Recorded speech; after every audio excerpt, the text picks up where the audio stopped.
കവിതയുടെ ഒരു സഞ്ചാരം. ഈ കവിതാ സമാഹാരത്തിൽ എത്ര കവിതകളുണ്ട്? 53 കവിതകളുണ്ട് അതിനകത്ത്. പെണ്ണൊരുത്തി എന്നാണ് കവിതാ സമാഹാരത്തിന് പേര് വെച്ചിരിക്കുന്നത്.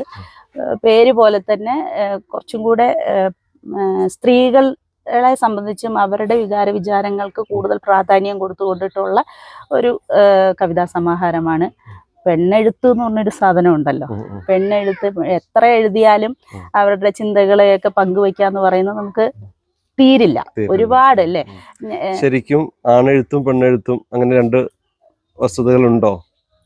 ആണെഴുത്തും പെണ്ണെഴുത്തും ഉണ്ടോന്ന് അറിയില്ല. പക്ഷെ പെണ്ണിനേക്കാൾ കൂടുതൽ മറ്റാൾക്കും പറയാനായിട്ട് പറ്റില്ല അല്ലേ. ഒരു പെണ്ണിനെ കുറിച്ചും എല്ലാ കാര്യങ്ങളെ കുറിച്ചും നമുക്ക് ഒരു ധാരണയുണ്ട്, വ്യക്തമായൊരു ധാരണയുണ്ട്.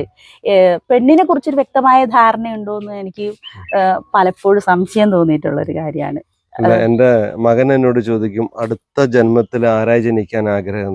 അപ്പം ഞാൻ ഈ പെണ്ണെന്ന് പറയുന്നതിനെ ഞാൻ ഏറെ ബഹുമാനിക്കുന്നു. എങ്കിലും ഞാൻ അവനോട് പറയും, അടുത്ത ജന്മത്തിൽ ഒരു സ്ത്രീയായി ജനിക്കണം, വേറൊന്നിനല്ല, നിന്നെ പ്രസവിക്കണം.